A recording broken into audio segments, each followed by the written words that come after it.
Assalamualaikum warahmatullahi wabarakatuh. Perkenalkan, nama saya Windianti dengan NIM 2204010016. Nah, di sini saya akan menjelaskan mengenai prinsip ekonomi sumber daya perikanan. Ikan merupakan salah satu komoditi yang berperan penting dalam kehidupan manusia. Selain sebagai sumber pangan, sumber pendapatan, dan penyerapan tenaga kerja, ikan juga merupakan salah satu produk yang memiliki nilai seremonial yang tinggi. Perikanan pada sektor perekonomian merupakan salah satu aktivitas yang memberikan kontribusi terhadap kesejahteraan suatu bangsa. Nah, awalnya pengelolaan sumber daya ikan didasarkan pada faktor biologis semata dengan pendekatan yang disebut dengan Maximum Sustainable Yield atau tangkapan maksimum lestari atau MSY.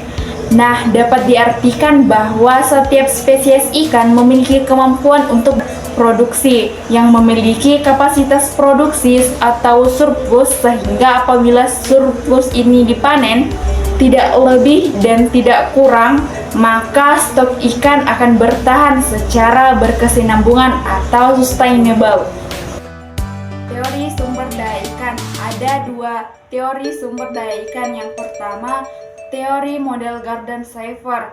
Nah, analisis bioekonomi model Garden-Schaeffer ini merupakan salah satu analisis untuk pengusahaan sumber daya perikanan tangkap. Dalam pendekatannya, memadukan kekuatan ekonomi guna mempengaruhi industri penangkapan dan faktor biologi untuk menentukan produksi dan supply ikan.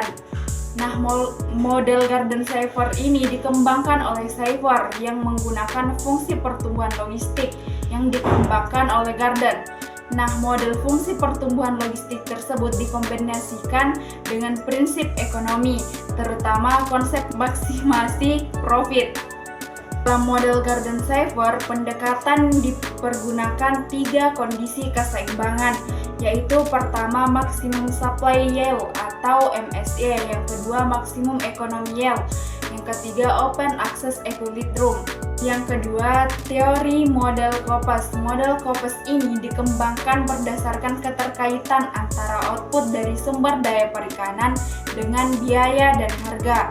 Dengan demikian, pengelolaan sumber daya perikanan yang optimal bisa dilihat dari berbagai sisi, yakni pemerintahan, masyarakat, dan pelaku itu sendiri atau produsen. Dari ketiga aspek ini, Koppes melihat surplus yang mungkin dihasilkan dari pengelolaan sumber daya perikanan. Model Koppes berbeda asumsi dengan model Garden-Schaeffer yang merupakan model awal pengembangan bioekonomi perikanan.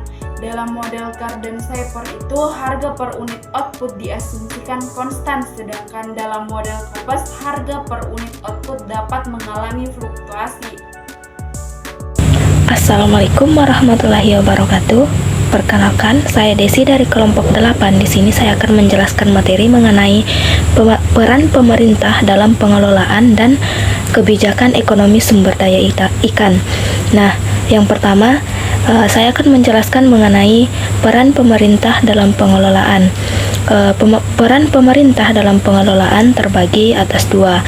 Yang pertama yaitu sebagai fungsi alokasi, di mana pemerintah berperan dalam mengalokasikan sumber daya ekonomi untuk mencapai efisiensi dan mengurangi ketimpangan. Kemudian yang kedua yaitu fungsi stabilitas. Nah, dalam fungsi stabilitas, peran pemerintah bertanggung jawab untuk menjaga kestabilan perekonomian agar tidak terjadi fluktuasi inflasi, penurunan. Kemudian berikutnya yaitu kebijakan ekonomi sumber daya ikan. Nah, kebijakan ekonomi sumber daya ikan terbagi atas tiga.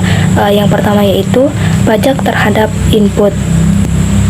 Pajak terhadap input atau pajak yang ditetapkan per unit upaya sebesar T akan menyebabkan peningkatan biaya per unit.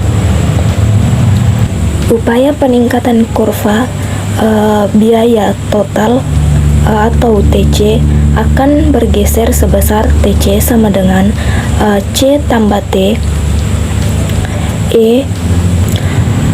Pajak persatuan upaya dapat mengurangi jumlah upaya dari E ke tingkat upaya target. Yang kedua, pajak terhadap output. Pajak yang tetap tidak akan berpengaruh terhadap perubahan upaya. Jika perikanan dalam kondisi yang dimiliki, dikatakan bahwa pajak tetap bersifat netral terhadap perikanan yang dimiliki. Yang ketiga yaitu quota.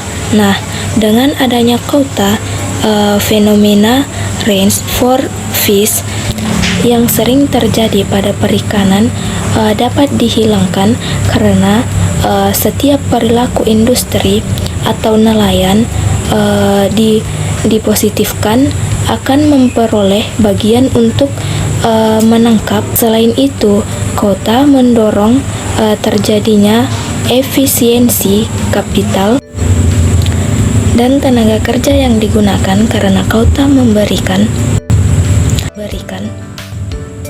hak kepemilikan secara parsial kepada masyarakat. Perkenalkan, nama saya Tiara Sri. Jadi di sini saya akan melanjutkan materi selanjutnya. Jadi materinya yaitu tantangan dalam pengelolaan sumber daya perikanan. Yang pertama, illegal fishing.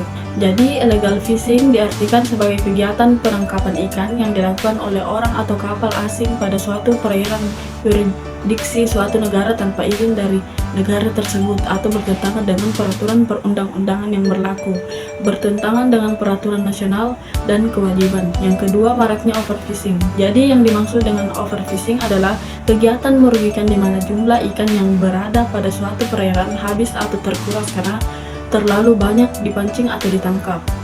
Terus yang ketiga, kebijakan yang belum merata. Sumber daya perikanan yang tidak dibatasi secara tegas dan pada umumnya akan membuat sumber daya tersebut dimanfaatkan secara semena-mena tanpa adanya kebijakan yang tegas dan merata. Maka pemanfaatannya sumber daya perikanan tidak memperhatikan kaidah-kaidah kelestarian dan berkelanjutan. Oleh sebab itu, perlu adanya kebijakan mengenai yang pertama, tingkat pengembangan perikanan yang diizinkan, yang kedua tingkat pemanfaatan yang diizinkan, yang ketiga ukuran ikan yang boleh ditangkap, lokasi penangkapan yang dapat dimanfaatkan. Selanjutnya, nomor 4, kendala lingkungan dan kondisi alam. Tantangan yang lain datang dari perubahan kualitas lingkungan, termasuk kualitas air yang mempengaruhi produksi dan kehadiran bencana alam seperti banjir dan tsunami. Letak Indonesia yang berada di garis khatulistiwa menyebabkan kondisi pasang surut angin, gelombang, dan arus laut yang terjadi di perairan Indonesia sangat kuat. Kondisi alam tersebut tentu akan mempengaruhi terhadap sulitnya pengelolaan sumber daya perikanan dengan optimal. Terus yang kelima, penggunaan alat penangkapan yang dilarang. Meski sudah ada pelarangan mengenai penggunaan alat tangkap, namun nyatanya masih banyak nelayan yang menggunakan alat tangkap ilegal demi mendapatkan hasil penangkapan yang maksimal. Jadi materi selanjutnya yaitu materi dalam pengelolaan sumber daya ikan. Pengelolaan sumber daya ikan sangat penting untuk menjaga kelestarian ekosistem laut dan menjamin ketersediaan ikan di masa depan. Berikut adalah beberapa solusi yang dapat diterapkan dalam pengelolaan sumber daya ikan. Yang pertama, penetapan kuota penangkapan ikan. Menetapkan batas kuota penangkapan sesuai dengan jenis ikan dan kondisi ekosistem setempat sehingga jumlah ikan yang ditangkap tidak melebihi kapasitas regenerasi alami populasi ikan. Yang kedua, pengaturan musim dan ukuran penangkapan. Mengatur musim penangkapan dan ukuran ikan yang boleh ditangkap agar ikan-ikan muda memiliki kesempatan untuk tumbuh dan berkembang biak sebelum ditangkap. Selanjutnya, yang ketiga, pengembangan kawasan konservasi laut. Menetapkan kawasan konservasi di mana kegiatan penangkapan ikan dilarang atau dibatasi untuk menjaga keberlanjutan habitat ikan dan kemungkinan pemulihan populasi ikan. Selanjutnya, teknologi dan alat tangkap ramah lingkungan. Menggunakan alat tangkap yang selektif dan ramah lingkungan seperti jaring dengan ukuran tertentu atau alat pancing yang tidak merusak terumbu karang sehingga mengurangi tangkapan sampingan dan kerusakan habitat. Selanjutnya yang kelima, pengawasan dan penegakan hukum yang ketat. memperkuat pengawasan dan penegakan hukum terhadap praktik-praktik penangkapan ilegal seperti penangkapan ikan dengan bahan peledakan atau bahan kimia yang merusak lingkungan.